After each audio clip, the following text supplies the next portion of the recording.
Okay, good evening. All right. Good evening. Good evening. Sorry. Yeah. Hi, good evening. Tonight is probably the first time we have two people with the first same names. So I'm gonna be I'm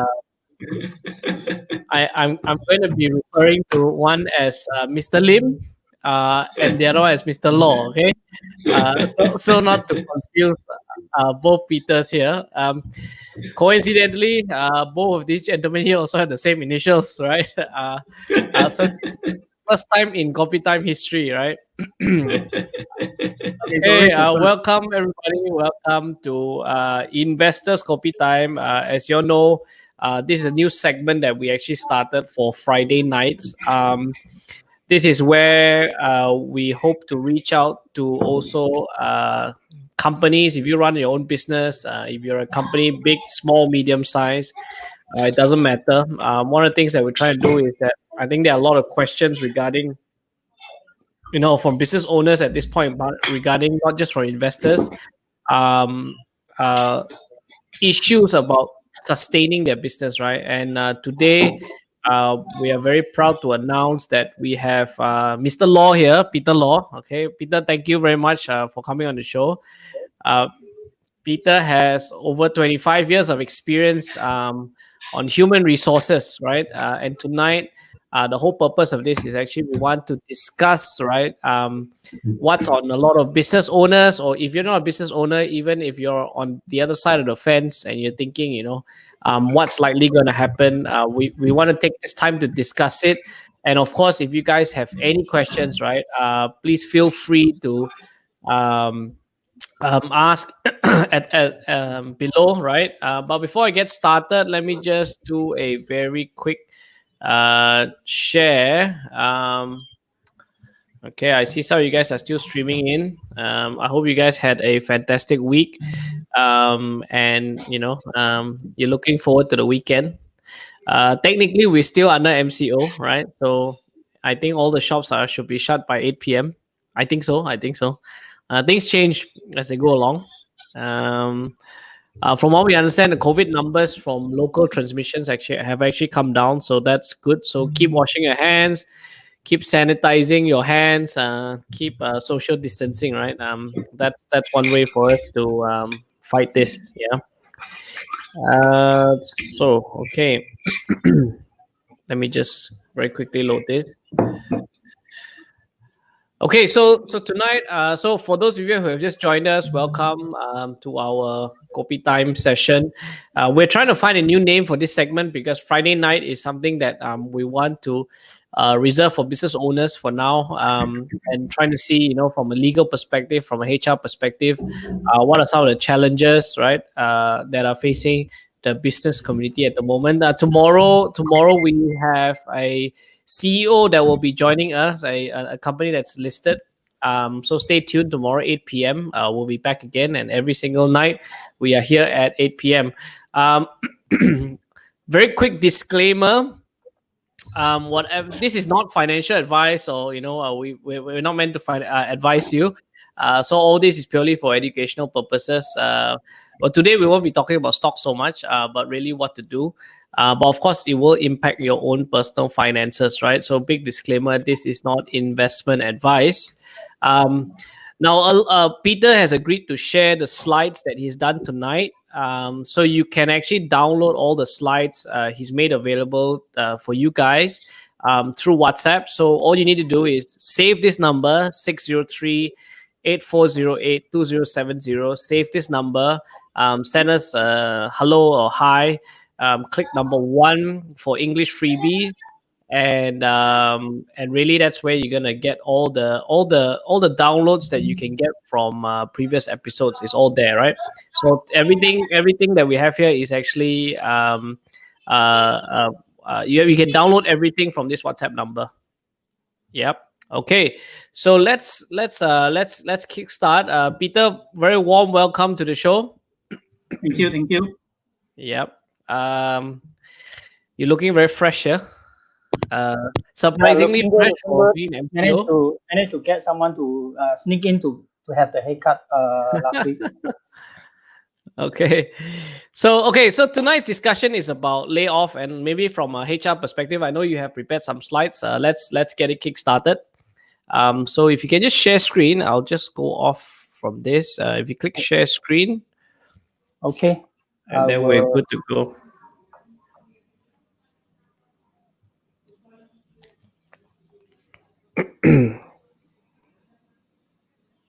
Right. Do you have it?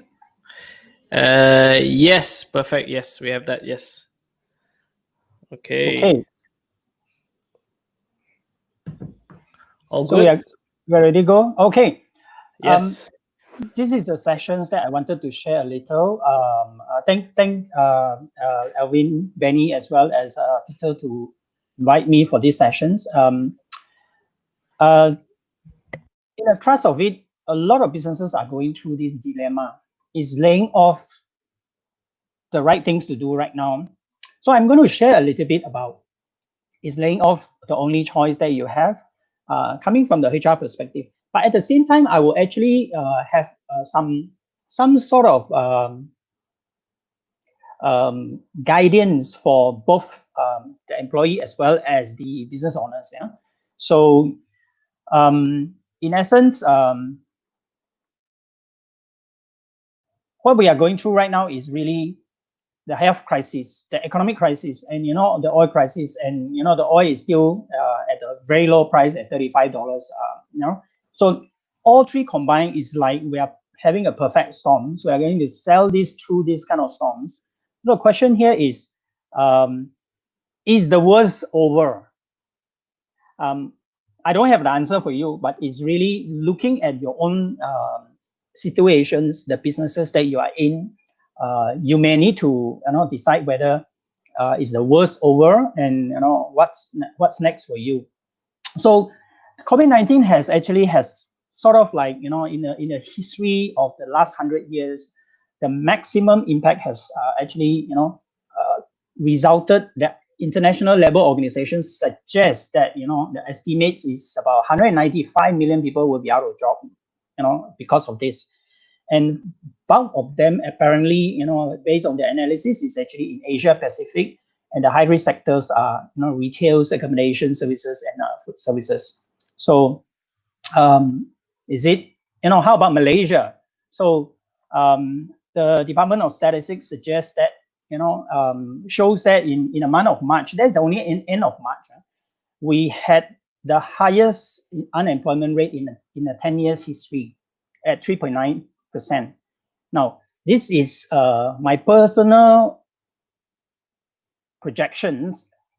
The unemployment rate is likely to hit about 7.5% by end of 2020. The assumptions that I'm doing here is because what they have shows is 3.9% as of end of March. So April to October monthly, assuming that we have 200,000 people being laid off, because in the month of April, I was told the number of people apply for employee insurance scheme is more than 200,000. So I'm just taking an assumptions of 100,000 per month over the next 6 months. November, October onwards, actually there is no more layoff, assuming it's zero. Plus, between now and end of the year, there is 200,000 of new graduates coming in. So you have 610,000 as of March, plus another 600,000 for the 6 months that we have. It will be 1.21 million. Over 16.04 millions of people who are in the workforce by end of this year. Because Department of Statistics suggests that 15.84% workforce as of March. So this is something that we have never seen, the numbers that we have never seen. Now the question here is, we are heading into this, we call it the VUCA world, the very volatile, very uncertain, very complex situations, and in a super ambiguity. Then questions here is to the business owner is, what options do I have? Now, possible options. I'm going to break it down, the options, some of the options into 8 clusters. So I'm going to go through box by box. First one is looking at the cost optimization. Have you reduced the office space if there is an opportunity for you to do that? Have you renegotiate the lease terms for your, all the things that you have been, on the list, whether it's an office space, whether it's a machineries, whether whatever it is. Looking at reduce the energy consumption as well, cut the business entertainment, is no time anyway, you can't even go out to do the entertainment. Switch off the aircon 30 minutes early in the day, cut luxury items in the pantry, some organizations throwing a lots of things in the pantry. Maybe it's this is an opportunity for you to streamline some of the things, really the essential one. And then also, of course, cut the business travel, which won't likely to impact at this juncture. Now, the second one is really looking at the employee aspect. So I know there are many aspects. One of the aspects is reduce the employee benefits in some sense. So reduce the non-essential parts of the benefits like holiday subsidy, cut travels and petrol allowance. A lot of organizations actually provide travel and petrol allowance on a monthly basis. This is, that you are not required to travel. Hence, it is like, you don't incur, then you don't. Cut entertainment allowance because there is no one want to be entertained by you in any case. So reduce spectacles allowance as an example. There are many other allowances. HR has become very, very creative, coming out with a whole list of allowances. So this is an opportunity for you to relook at those. Reduce the company car allowance as well because very little travel, or you could even downgrade the type of cars that you have, and even eliminate some of the club membership as an example. Now, the other one is really looking at the smart spending. Delay non-essential project if there is any. Renegotiate the terms with the vendors. Get employee to work on solutions to reduce expenses. You'll be impressed with sometimes the employee can come up with outrageous idea that you may never thought it will work, but it will. This is the time that you may want to rally into their brains as well. That they give you some really out of the world solutions. Delay delivery of certain purchases or services that you have committed earlier, if there is possibility, and also delay expansion plans if it is non-vital. Now, the other aspects of it is also employment terms. So I know some of the businesses that literally you work like you can actually, if you can reduce the work days to maybe 4 as an example, renegotiate with the union if you have the union. Reduce daily working hours, clear annual leave or advance leave for 2020 as an example. Avoid any backfill for vacancies because if you don't need the expansion at this point in time, then those are the things that you redesign the organization charts that may be making you a little bit more productive, more effective in many ways. Better performance management, really look at performance and address it, so that whoever are with you are really working hard enough. And then, if you need to, institute a pay cut, so do up a simulated 3 business scenario, at least 3 business scenarios, and draw accrual bonus. If before you cut, if you have accrual bonus and you are intending to pay in this year, maybe you can use it for now to help you to sail through the turbulence. Really institute unpaid leave before you cut the pay. So one of the things that creative way is defer maybe certain percentage, says 20% of the pay to January 2021. So which means, in other words, each employee will only draw 80%, but the other 20% will be paid in 2021. And then reinstate when you can reinstate when the profit are coming in, or you can institute pay cut on certain percentage across the board, or it could be by rank, or it could be by stagger. The more senior one who are taking higher pay take a bigger pay cut, and then the more junior one are taking lower pay cut. And the cut can be, for 3 months, what is the percentage? 6 months, what is the percentage? And then 9 months, what is the percentage? I'm sure a lot of SME right now have this unutilized HRDF funds. My urge is continue to develop the talents that you have, because in the past you may not have the time, but now you have a little bit more time. Get them to learn up the future skills like data science, digital skills, and really proving the future rather than focusing now. And if there is need to be cut or reducing the L&D budgets, it's not my suggestion is this is not a good option, as it may cripple your future growth opportunity. when Just the just for the viewers, L&D is learning and development, right? Am I right? yes, yes. Okay, yeah. So operational efficiency is also opportunity for you to deploy an organizational development. OD is organizational development head. Organization development really looking into the processes, really make the organizations a lot more able to operate on a more optimized level and efficient level. So use that. If not, then you engage someone to help you to do that, at least to provide a framework, or you deploy your current team, in the HR, you may have the HR team, deploy one or two of them, set up a small committee to start working as a committee to, do operational efficiency project as an example. So you also could, look at departmental cut X percentage, across the board, everybody need to really, work hard to reduce the cost. You may look at refinance some of the assets or adopt agile method for greater flexibility. Like for instance, now maybe you don't have to do a lot of marketing and branding kind of initiatives, or you may want to adopt and use it for something else. Essentially, I believe in doing more with less. But doing more with less, you need to be mindful of the employee experience, because employee will amplify their experience with the customer. Hence, EX equal to CX means employee experience actually is a customer experience. Yeah. And last but not least, looking, if layoff is unavoidable, then ensure that you comply with the labor law. There are guidelines in the labor law. If you need, you just let us know. We can actually provide that, for you to look at some of the very pertinent points related to layoff, and then provide documentations, last in first out situations, and then also layoff with compassion. When you bring people into the organizations, they have contributed to the profit of the organization for so many years. When you send them off with dignity. File a layoff with the Jabatan Tenaga Kerja, in other words, labor office, and then, if there are some employees who are already contributing to the inland revenue or income tax, assist the employees so that they can actually get the rebates, for 2020, because they are being laid off. And then the important part also is maintain good relationship with the employee, because they will be the spokesperson for you.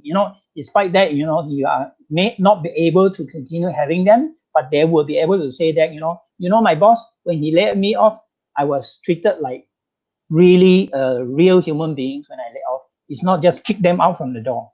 Yeah. So that's essentially 8 clusters that I look at for possible options for the business owners.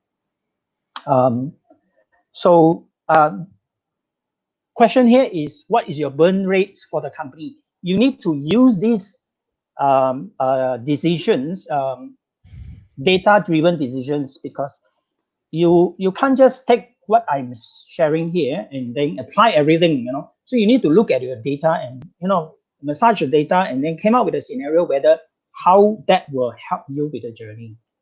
But bearing in mind, one most important thing you must do is be with your employee and be with your customer. Never neglect this two group of people, because you want to be in a business, continue to be in a business. And the essence of all these things is because it's very, very ambiguous, very complex, very uncertain situations. Communicate, and over communicate is in fact the key, the must things to do, because what is your company value statements that you have always advocate? This is the moment that you are able to live up to the truth. Yeah. So that is essentially some of the recommendations or my thoughts for the business owners. Now, if I may move on to the next one, which is the possible options for the employees. So, employee, when you are in the situations, it's no point right now. A lot of employees, I hear a lot of employees out there, company give them 5-10% pay cut, they really becoming a super whiner. It is not the time to be petty. Opportunity to be noticed is there for you. If you contribute and prove to your bosses, work smarter in line with do more with less. Align your thoughts and expectation with the bosses, because if you have a misalignment, that is when a lot of issues being pop up. Now, see the bigger picture as well. It is better to forego the benefits than forego the job. That's what I'm saying. So if you are looking at the boss is cutting this benefit and that benefit, it is better to have the forego the benefit. Some of the benefit you may not even be using it, than forego the job, because if not, company cannot sell through. Someone has to be sacrificed, and you may be just one of them.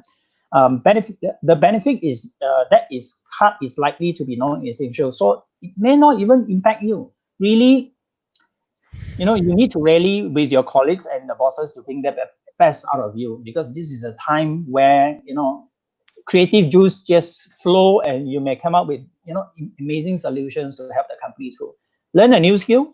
This is an opportunity to learn, and then so that you can come back stronger. Focus on digital skills, data science, and etc.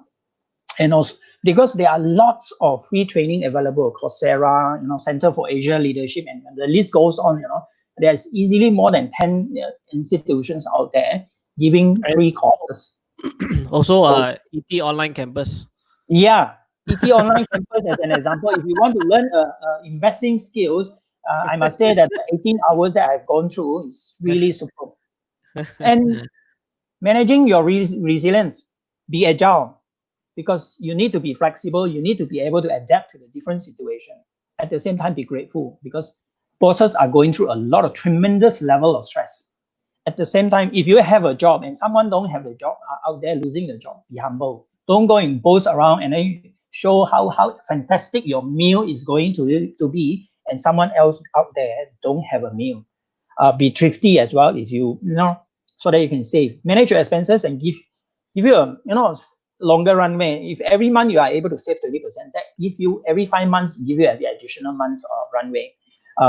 Exercise and stay healthy, because only healthy minds can give you creative juice all the time. Now, what happens if you are getting the pay cut from your boss? It is better. I always say that it is better for all to suffer a little than a few suffer a lot. Which means you literally all the team together, and then a few of you, like 3 or 5% of you being laid off. So maybe it's better to have suffer a little so that everybody can still be around. If you get a 20% pay cut, be grateful as well, because there are many out there get 50% pay cut. If you are getting 50% pay cut, still be grateful, because in just the month of April, 200,000 Malaysians just lost their jobs. Then you need to stay focused as a team. Focus, because focus can keep the company going and stay afloat. Help each other, encourage each other to learn a new skill. Because really you rally around, hey, do you know this? And then when you are together, learning a new skill is no longer a big problem. Just like you going back to the uni. Think of the solution. Be creative. Help to bring solutions to the bosses. No point spending time whining, and use the energy for greater goods. So it is an opportunity to come to provide solution. It's not coming to give problems to the bosses. Now, this is a worst case scenario. If you are facing this situation called layoff, no employer enjoy laying off any employees. The truth is, they will prefer you to stay and help them to make more money and more profit in the future. But if you are to be laid off, then just be positive. If you have to learn, if you have learn a new skills, because in the last 2 months, if you have learned a new skill, you could actually use the skills to secure a new job somewhere else. If you are not, then you got to ask yourself. Yeah. So that's actually, I packaged it, 8 different scenarios for the employees. Now, I actually have another 4 more points for literally for those who are being laid off. If you are being laid off, if you are being retrenched, now this is an opportunity for you to build a compelling CV. When I say compelling CV, because sometimes in my exposure, some years I actually dealt with like 25 to 35,000 CVs in my previous jobs, and we only hired like we only see 10% of the CV. The other 90% after the CV, don't stay on the table for even one overnight. So you do not want your CV to be the 90% one. So go out and network with the right people. Ensure that you have at least 3 headhunters working for you. If you are a little bit more junior, then you need to be a bit agile. Start to make friends with the recruiter. Get your advice from the recruiter's friends who can give you, input on how your CV look like. Then actively hunting for a job. Now, if you are retrenched, then you need to focus on the hiring industry. No point keep going back to the same industry, which may not be even hiring at all. So you can actually start looking at certain industries that are actively hiring, especially the e-commerce, gig economy. TikTok is hiring like, how many hundred more. Lazada is continuing to be hiring. There are, quite a lot of essential services or organizations are still hiring. Review your expectations in terms of pay, so that you are being realistic. Make yourself relevant, like learning a new skills, and that's why it's focused. And really, if you are able to do whatever you do, they make a difference. At the same time, you need to also reflect, then learning a new skills. If you have been retrenched, then quickly go to MDEC to register with them, and you get a free Coursera courses. This is like worth a couple of thousand ringgit until end of this year. So the window is between now and end of the year. If you are being retrenched, you can actually sign up courses. I went in and take a look. Huge number of courses that is available for people. Reflect and work on the area of improvements that if that was the reason why you were being retrenched. Because one day wasted is gone forever. So focus on the future skills, digital skills, analytical skills, and all those. And last but not least, get advice.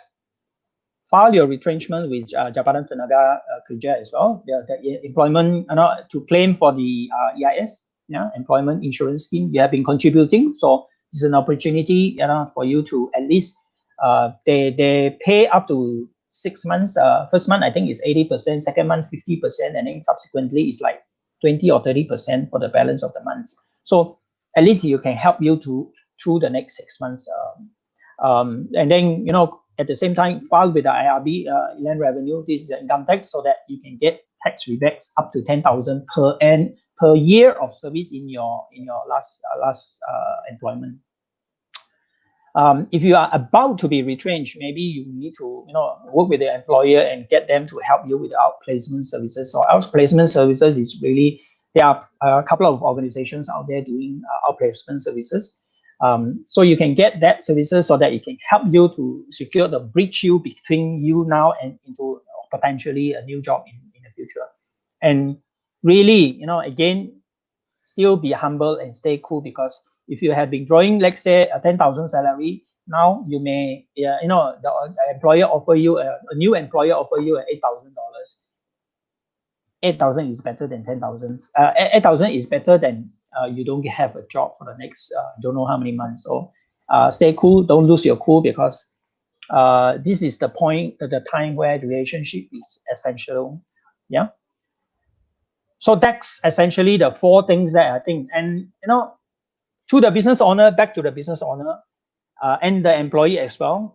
These are the 4 things that we have, based on our research, that employee would like to, so it is an employee for you, an opportunity for you to empower your people, to enable them to do what they are doing, experience certain new things, go into the experiential mode, and then keep them engaged, because employee experience that essentially amplify the customer experience, because how you treat the employee they will treat the customer the way that you treat them.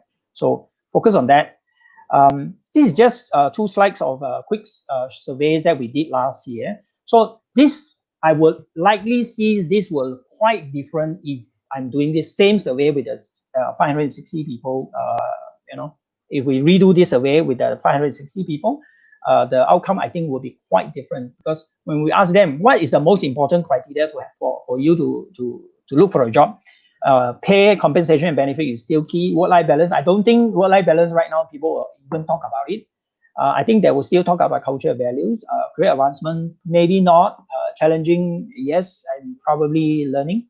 But when we ask them the reverse question, which is what is the least important, office fit out and design. So if you have a cool office, you're there, don't do anything. If you are thinking of renovating office, actually is no, people don't bother about it, based on the research.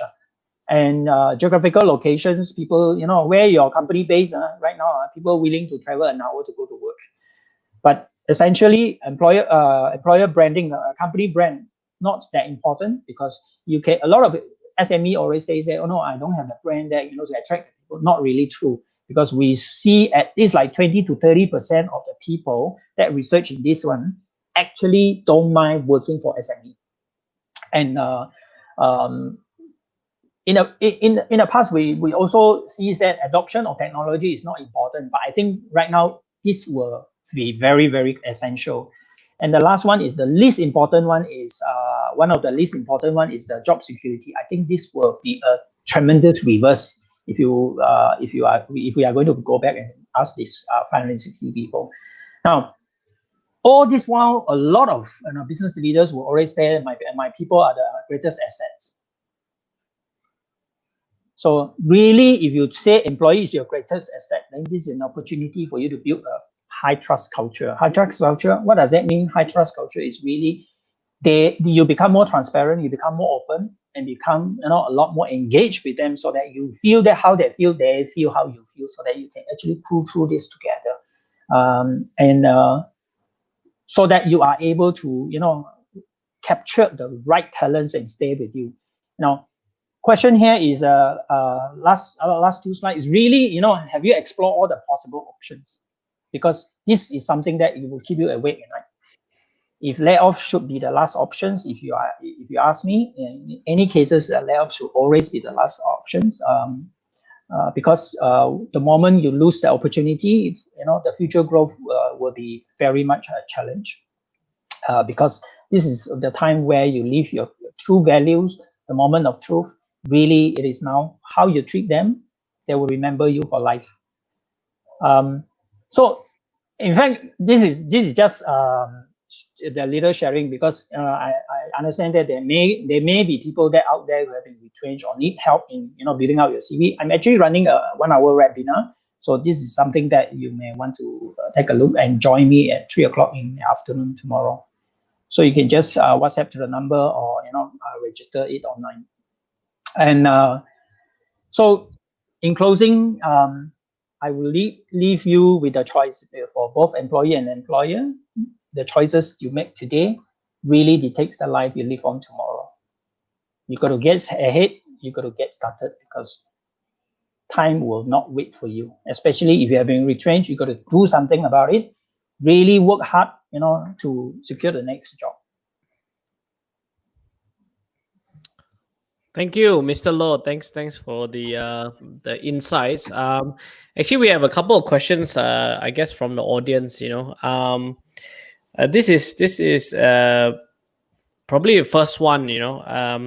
So in the event that that the employees need to take a pay cut, are companies legally obligated to resume salary payout to previous level once the crisis is over? Is there a legal obligation? Depends. That's when I always say, when the pay cut needs to be instituted, I think the organization are definitely going through a tremendous amount of challenges. It is best that business leaders and the employee sit down and have a heart-to-heart conversation, sell it through. If it is a pool of people, you have 20 people, just be transparent. This is the situation, and then as a business owner, whatever is lost is lost. You may not be able to recruit back, but you will be able to rely on this pool of people to work and generate more revenue and profits for you in the future. So when the good times come, you may want to eventually reward them a little more, because they have been staying true with you, in a deep blue oceans when the waves was like 20-meter highs, as an example. So there is no obligations, so to speak, that must reinstitute it back. Okay, okay, okay. So there's no obligation for the company to actually resume their previous salary, right? If you have agreed in the agreement, then you should do it.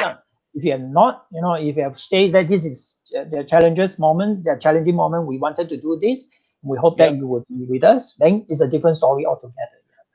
Okay. So when we talk about pay cuts, do employees actually need to sign off? I mean, from a HR perspective, do they have to sign off and agree to a pay cut? Ideally, it should. Yeah. Okay. And that needs to be filed with the Department of Human Resources, right? That you mentioned. Pay cut may not necessarily be. Pay cut may not necessarily filed with the Labour Office. But if you want to keep the Labour Office in the know, I think that would be best practices. But the truth is that Labour Office of late has been swamped with volume. I don't think even you call them, they will even ever pick up your call. I have HR friends who are calling them like an hour or 2 hours a day. Cannot get through. Mr. Law, just curious, right? Is there a maximum amount that they can cut? There is no such thing as maximum. If your company only can last until, let's say, July, so between now and July, without that, let's say 50% cut as an example. If without the 50% cut, next month is everybody out already. So would you want to be out next month so that you still can take the 100%, or you want to take the 50%, and at least you can last you another month and a half. It is a business decision. It is also the employee. If the employee are not happy with it, they obviously they can go and file a claim. But there will be hundred thousands of people filing with the JTK, and JTK may not even have the time to even look at this kind of cases. So hence, it's always good that as a business leaders, you own a business, you really find time to really sit down and discuss about it and see how best they can sell it through. So there is no hard and fast rule to say that what is the maximum amount. I've known a group of young startups company who decided to do 100% pay cut for themselves. So all the co-founders get zero, and then the managers get certain percentage of pay cut. I think is probably the 30% or something like that. And then the junior one get 10-20% cut.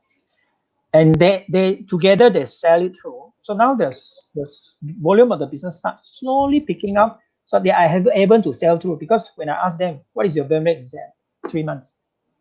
And 3 months is over already. But then now the business starts coming out. So they are able to still have the right people, the pool of people. They lost a few people because they don't want to take the pay cut. And some of the people who have lost the job, they are still out of job. So really need to work it through. There is no one solution saying that, fixed amount or this percentage and yeah. There is this question coming from 𝑫𝒂𝒓𝒊𝒕𝒚. I'm not sure if I pronounced the name correct. It said, is temporary layoff still considered an employee? There is no such thing as temporary layoff. Oh, no. Okay. No paid leave, no paid leave, they call it, right? No paid leave. Yeah. Again, no pay leave is no pay leave. It's not temporary layoff. Okay. Yeah. So again, there is another question, how many days of no pay leave, So no pay leave is actually, technically, is a mutual agreement. I see. There is this question from Mei Ling. Yasin, what do you think are the reasons for those who have sent in many job applications but still have not secured a job? I think it's quite common because you see the new job being created in the whole country. I don't think it will be more than 200,000. But then you have 610,000 people out there now is jobless. This is only as of end of March. If I take my personal assumptions, there is easily 800,000 people out there. So you are just probably 1 out of 800,000 people. Good point. I see. You know, when you calculate some of these unemployment rates, I'm just curious because there were some questions about foreign workers, right? Are these just Malaysians, or are we talking Malaysians plus also foreigners as well? These are Malaysian. Oh, Malaysian. Okay, okay. So that means the foreigners could also be could, if you add that in, it's even more lah, probably. Foreigners, I think it would be very small percentage. I think foreigners, basically foreigners are under contract now. So if they are, like, for instance, they are manufacturing, you have like 300 foreigners. Foreigner is in there already. You can't, you know, if you retrench them, basically you send them home lah. Yeah. So if you retrench them, you have to send them home. You cannot keep them in Malaysia. Yeah.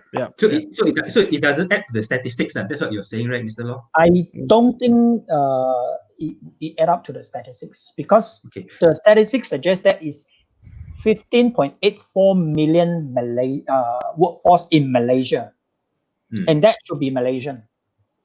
So how many again? What's the percent? What's the number? As of end of March is 15.84 million workforce. Workers. And out of that, 610,500 of them are jobless. So it's 610,500. That's already jobless. Already jobless, right? Yes. Okay. Mr. Law, Benji actually further elaborate about the temporary layoff. She's saying that temporary layoff is one of the layoff reason in Jabatan Tenaga Buruh. And she also further mentioned that, just wondering, how does temporary layoff work? Are the companies still required to pay salary as compared to a permanent layoff? If it is a temporary layoff, let's say manufacturing, certain manufacturing you can't run, you take your plant has been decided to close for the next 6 months as an example. Then the next 6 months, you basically, if layoff is with zero payment, then you should use the opportunity to get the EIS, which is Employee Insurance Scheme, from the Jabatan Tenaga Kerja. If it is laying off with payment, then temporary only. Then if you are still drawing whatever amount from the organizations that you are attached with, I think the EIS may not work. It doesn't work that way. It has to be zero income. Then they will pay off certain amount to you. Yes. Yeah. And so that leads me to the sorry. Yeah. So that leads me to the question by Daniel too. What can we do if the company refuses to give severance pay? If the company, if the organizations are already in a situations where they are really bad and they don't have the ability to pay anything, the only route that you can do is basically go to the labor office and file it with the labor office that you are not happy, and let the labor office fix the date for you to probably show up and with your previous employer for a discussion. But I guess with what 800,000 people out of jobs, or 600 at this point in time, like you said, their phones probably it's probably exploded, right? Explode every single day. That's for your info. Today I decided to try out, so I called. It was ringing for 15 minutes. I was still in the system. All right. Yeah. Did you manage to get to speak to anybody? No. Machine talking to the machine only, and it's not even a chatbot kind of thing, It's just basically putting you on hold, telling you that somewhat they are busy lah. Maybe that's the best place to look for a job now, right? Because they sure need people, right? They should really increase the call centers, maybe. Yeah. I got a question, very interesting question from Mei Ling. I'm not sure how we're going to answer this. How do you think candidates should market themselves in their job hunt? There are many stuff that you need to do. There is no one size fits all. So obviously, this is an opportunity for you to really clean up your CV, look at your LinkedIn profile, whether it's in line with what you have been doing. And then if your LinkedIn account has been posting all the garbage things, is the opportunity for you to remove all the garbage and then put a new thing so that you project a professional. And then, if you are thought-provoking individuals, you might want to write some quirky quotes that keep people thinking, be positive. And then when you are applying for a job, you need to look at your CV. Some of the people who make the CV look like a Disney World. There are like 20 different colors. All the company logos are in there. Really unnecessary things on. Yeah.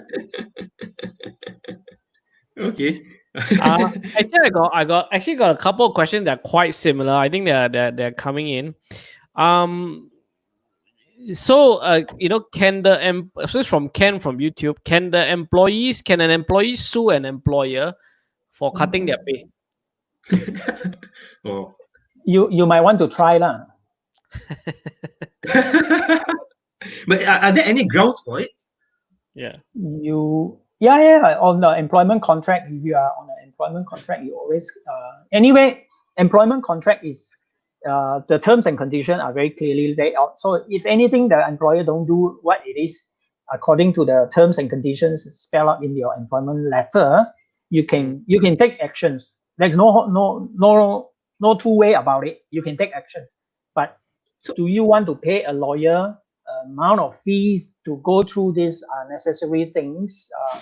Okay, maybe not unnecessary to them, maybe unnecessary, but do you want to go through that pain? Because in general, labor cases in Malaysia who go to the industrial courts take years to resolve. And after you win the first round, maybe they go to the next round. Next round they appeal, and then you go for another round of trial, and then after that they win, and then you appeal, and then you go to another round. It could be like 4 rounds. So by the time 4 rounds, it could be 3 years, 4 years, 5 years, 6 years, 7 years down the road. If you have that financial means, by all means, but I would rather use that financial means to do something that is more productive. That's my personal take. Or maybe10 the money into learn the skills with equity trackers and put in your money for investment, and give you a 6-10%, 20% is what is that? Returns. That's better than you give your money to the lawyers. So sometimes that is a great alternative. that was what I think. Do you want to go spend tons of money to buy your ego, or you want to just say, okay, let it be? But of course, you need to. I can't say it that everybody should follow this, because there are certain circumstances that is very peculiar, very unique, that you have been victimized, and you might want to take it on. Yeah, that relates to a question from Willie Williams. Some employers may take opportunity to lay off its workers. How do you handle this? Depends how you define opportunity. I'm not going to be like saints to think that all employers don't have that kind of intention. They are. I'm quite sure they are. But you need to be mindful. How are you going to prove that? They have all the financial means to keep you in employment, but then they take this opportunity to lay off some people. So in all the financial crisis that happens in 97, I didn't leave earlier than that. 97, in the mid of late the global meltdowns, was about 10, 12 years back. Yep. You can see all the cycles, including the early 2000s when the tech bubble takes place. There are a lot of such kind of cases that pop up. The truth is, there are also high-profile cases that brought to the labor court, and it takes years and years. And I know there is one. I won't mention the names here. The company eventually, this particular hotel's employee, I think it's 13 of them, they lost the case. And it spent like, how many, 6, 7 years? Because the employer have the means to hire the best lawyer, and you may not have. Yeah. I see. Sorry, I got one very interesting question from Eugene. What we need to do if we get laid off? Any parties that we can claim dollar beside employer? Any jobless benefit claim in Malaysia? I mean, in another word. Where to get some free money if you get laid off? Okay. If you get laid off, officially you can, if you have already contributed employee insurance scheme with the labor office under 𝑠OCSO, you can actually go to the departments and file a claim. But you need to have all the documentations, including your layoff termination letter. You need to have your IC. You need to have 6 months pay slip. How much is the claim? Four items. Okay. The IC, 6 months pay slip, the terminations termination letter, and the last one is your bank details that you want them to pay the money to. How much can we claim? Yeah, you can go. It's actually online. You can actually register online. But if you have been retrenched within 60 days only, you can do that. After 60 days, you lost your rights. How much can they get? Employment insurance schemes, the table shows, I think it's 80% for first month after you let off. So let's say you're being let off now, and then the first month that you will be out of job will be June. So June you will get, I think it's 80%, and then July you will get 50%, and then August you will get, I think it's 30% if I'm not wrong. It's a gradual coming to a lower amount. So all in all, together, I think you will get about 3 months of pay. So at least that helps you to journey through the next 3 to 6 months. I see. I've got one question. Sorry? Honestly, I didn't know about this.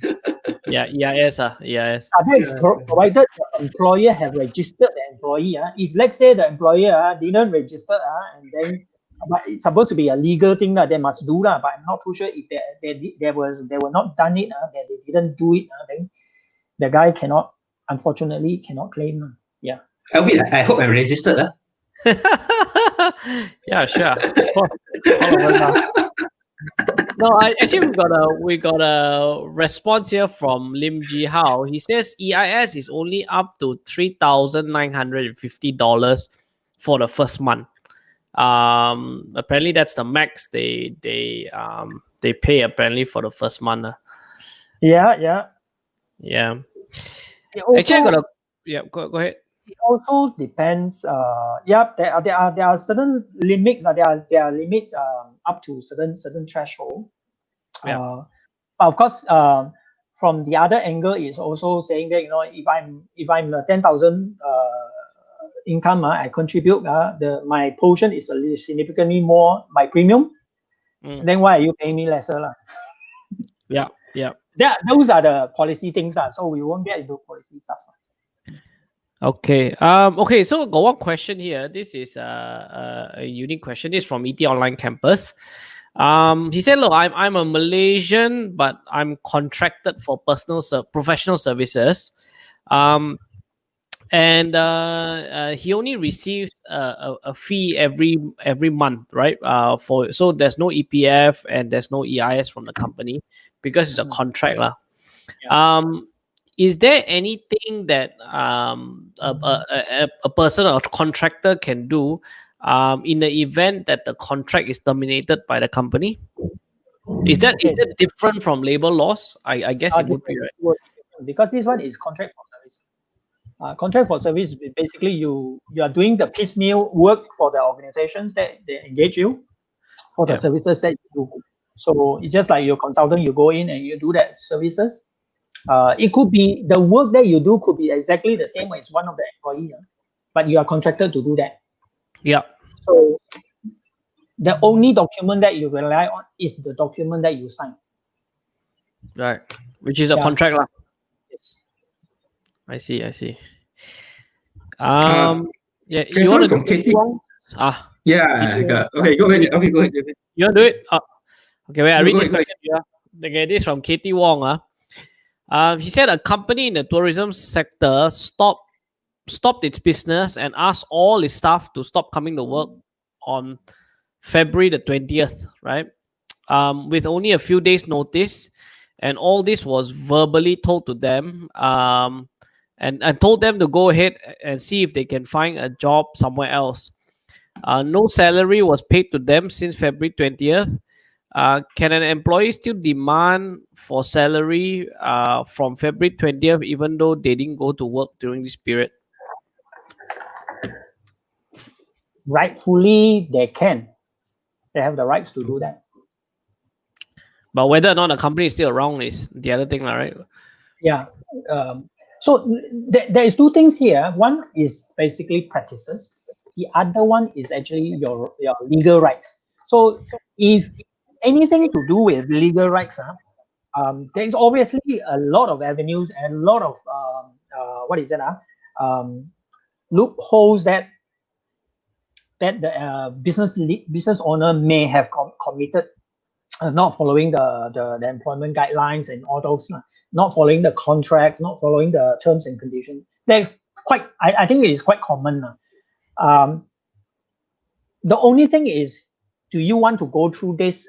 If you have the financial means, like I said, if you have the financial means, or if the company is still existent. Because some of the businesses, by the time 6 months from now, you file all the necessary documents, they just say that you send them Berhad, we close down. That's why it's limited company. I can't pay you. I don't have any means anymore. This is what it is. The company is wind down already. So you're just probably wasting your time. Peter, sorry, I got this question since you're mentioning about this, right? If I have to look at your answer, that means to a certain extent, in the lack of a better word, we will say that actually it is the delay in the legal process that makes a lot of employees not able to exercise their rights. Is this something that is only peculiar to Malaysia, or is other countries the same? That such a labor case will take a very long time to be resolved. I think by and large are quite similar. But there are, of course, country like Singapore is a lot more efficient. But country like Singapore is quite different because generally labor law in Malaysia are pro-employees. That's basically the gist of it. They are more pro-employee. But labor law in Singapore are a little bit different because the way they address it is, is more organizational centric. So that's the two way about it. But the law may be pro-employee, but the implementation takes a very long time. Then it defeats the whole purpose, right? Sometimes, yeah. That's the truth is some of the cases are really dragged on for many years. Especially if you file for what we call there's a terminology we use. Constructive dismissal. It's like you're deliberately, being dismissed out of your job. Even if you are holding a job as a manager, and then the boss hire another person to come in and hire another person in and do the same job as you, you can actually go and file constructive dismissal. But those kind of cases will take a long time to go through. So then my question is this long legal process, is it something that is only happening in Malaysia, or is something that is anywhere else is the same? I don't think it's only Malaysia. As I know of, the other countries like Vietnam is also quite a tedious process. Yeah. Peter, there is Mr. Law. There is a question here from Christopher O. He's asking, do you actually need money to go to employment court, right?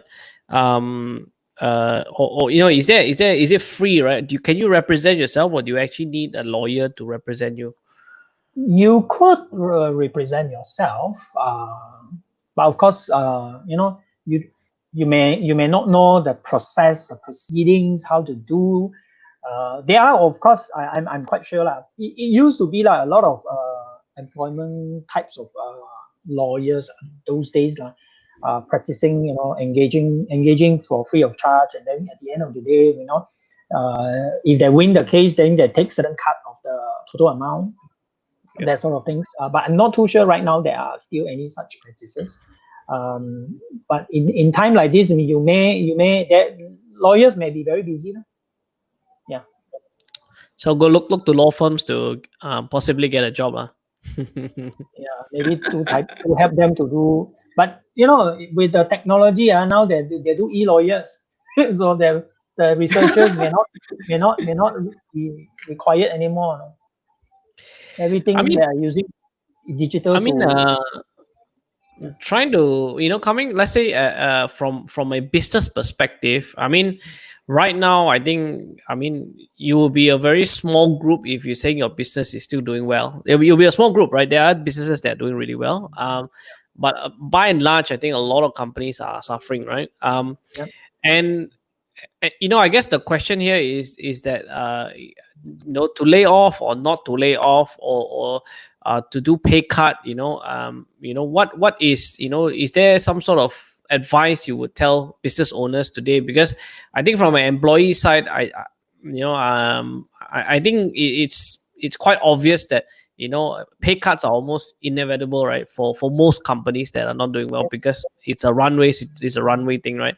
So how I mean, if you're a business owner today, what sort of guiding points would you have? I mean, I know you pointed out 8 guiding points earlier, but if really you have to reduce costs, and let's say labor is a big chunk of what you can cut, because if you cut everything else, there's nothing else to cut, then you have to look at labor, right? Do you have any guidelines for business owners? I would suggest, because when you come to this stage, it's like you need to do that options already. You need to take that option as the final option, because you have explored everything. Because what I'm suggesting is, layoff is always the last option. So if you have reached that level already, then before you lay off, I will urge that do the necessary, do the complying with all the regulations, because like I said, if your business still wants to continue running, then you need to relook at the workforce. Who are the people really like bread and butter of the business? Without the persons, you can't do. Then you keep those who really are the one who is the essential people. There are obviously there are certain departments that you may see that they are fat, so to speak. They are so-called, in good times you can have them, in bad times you can't afford them.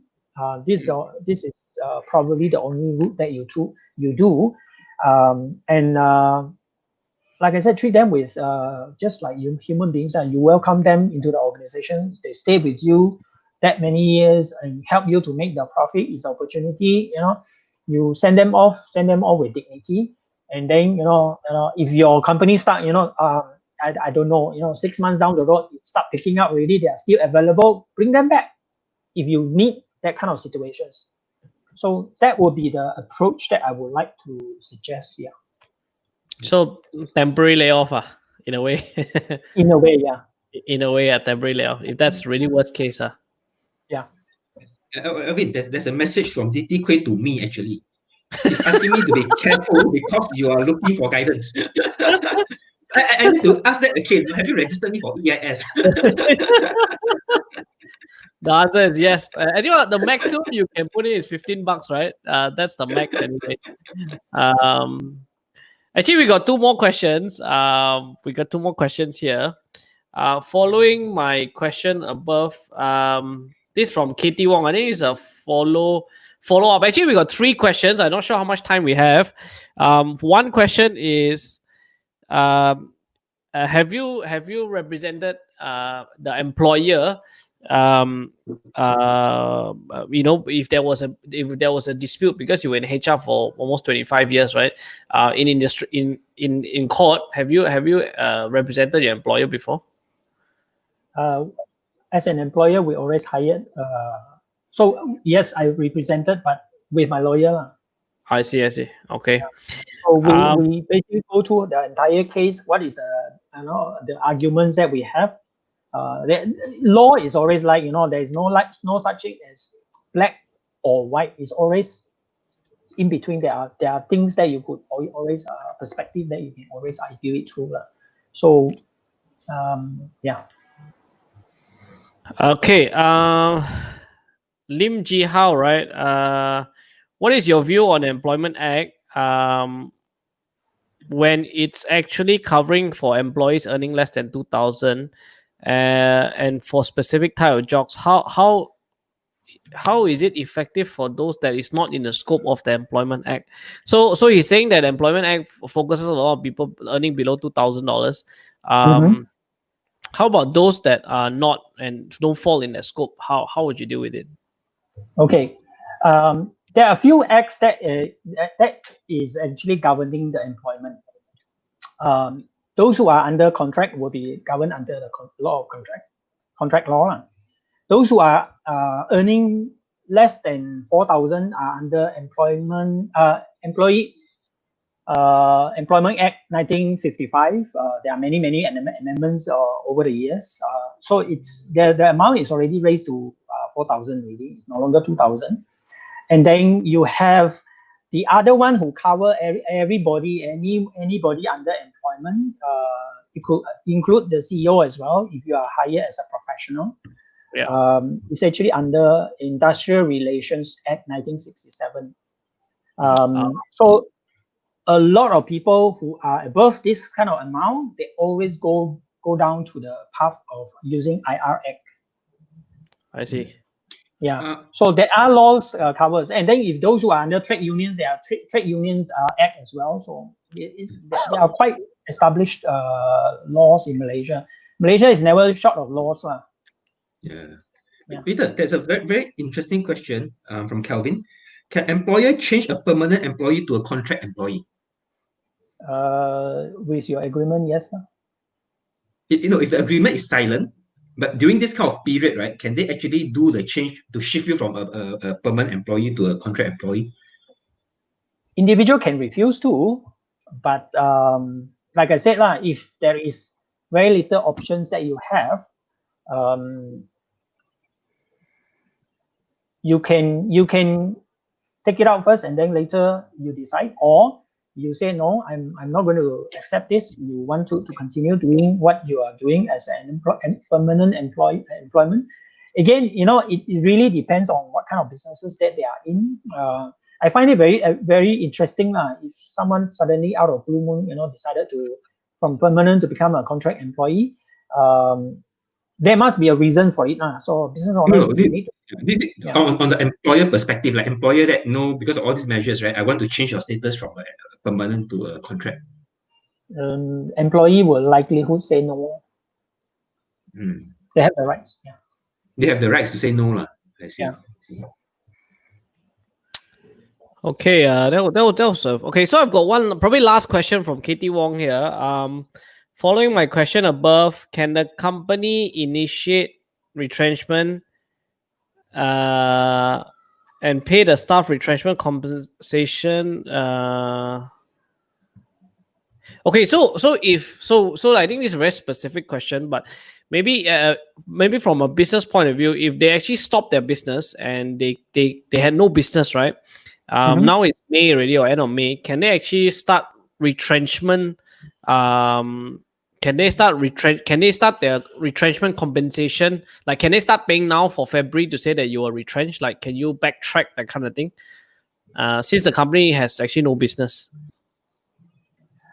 Backtrack. Legal aspect, really looking at from a legality point of view, I think backtrack is a bit difficult to do. But if you are already wanting to pay, why do you need to backtrack? I don't understand. Okay, maybe I'm also I also don't quite understand the question. Yeah. Because if you intend to pay severance payments to the people who are being laid off, backdating will not make very big difference, I think. Unless they hit into a certain threshold, you already have collective agreements by the union and things like that. You hit more than 10 years, you need to pay X, and for every single year, you need to pay a certain number of months and things like that. So that may have some financial implications. Yeah. So you're probably trying your luck to get away from paying the extra. I think the union will get their national union be very, very, very knocking at your door very soon if you do that. Okay, this was probably the last question, but if an employee is being retrenched, does the employer need to adhere to notice period of the employment contract? Do they have to adhere to the contract? If they are being retrenched and they are being paid with the rightful amount of severance payments, but it's always best practices are not giving suddenly on the last day of the month, people come to the office and then say, oh, this is a box, pack your things and tomorrow you don't have to come anymore. Those are too jerky kind of situations. You create all the negative negative press out there. Your brand will be ruined unless you want to shut down the business. Then it's a different story altogether. But if you want to be around, I think it is best to prepare them physically, mentally, and emotionally to sell through that, and then eventually get a severance payment and head off. And they will be very thankful. They will always remember that you have treated them very well, despite that you lay them off. Okay. No, I think I think there were a lot of good questions that came out today. I think Peter, thank you. Sorry, Mr. Law, thank you very much for being here, and also Mr. Lim. Right? I think these questions are kind of burning questions, but I guess some people don't. We don't know where to go to look for some of these questions. Put comment if you think we should get Peter back on the show again. When we want to discuss any HR matters. Just say or you can put Peter in the comment, right? Just to get a feel that if you guys actually enjoyed a session like this. So what we plan to do is every night is trying to tackle some of the concerns for businesses, right? Or in this case, it's actually both a business and also employee, right? Thank you very much for spending your time with us, Peter. It was very much appreciated. Of course, you're saying you have a free session tomorrow on how to prepare a HR or how to build a resume. Really preparing a compelling CV. So at 3:00 in the afternoon. Okay, we've been getting a lot of likes, so thank you very much. Guys, tomorrow we have a CEO of a company that builds an app, right? They are listed on Bursa Malaysia. So him and his partner will be on. We'll be back tomorrow, 4 of us, 8 p.m. Stay tuned. So if you guys want to find out more about this company, stay tuned. We'll be releasing the EDM or the write-up soon. We'll be back tomorrow at 8 o'clock. Don't forget to tune in. We have the Mandarin session that starts in 1 minute. Okay. So you hop on to the Equity Tracker Mandarin session. If I may add, what is so interesting about this app company is that there's a lot of app being developed where you are not sure whether in the end can they make money. But this is a very local app. But this is a Malaysian company that actually creates an app, which honestly, in my opinion, I think they will eventually make money out of it because they're already getting real revenues, real solid revenues from the app. So do join us. I think it's a very interesting company to actually to look at how they develop their business. All right. Thank you, guys. So now, if you want to download Mr. Law's presentation and he's got details for I think even tomorrow's session, just send us a WhatsApp in about 30 minutes. You should be able to download it directly from WhatsApp. If you're not sure what number it is, this is the number again, 8408207. If you like some of the info that we have covered here today, don't forget to like and subscribe and follow our page. If you're on YouTube, don't forget to subscribe to our channel. If you're on Facebook, don't forget to like and follow. And you're gonna get all these notifications. We are here every 8 o'clock to entertain you during this MCO. All right, we've been online since March the 19th. Right. So we hope you find these kind of sessions useful. But thank you very much again, Peter, for joining us. Otherwise, we'll see everyone tomorrow. All right. Thanks again for joining us tonight. Thanks. Bye My bye. pleasure. Bye. Bye. Bye.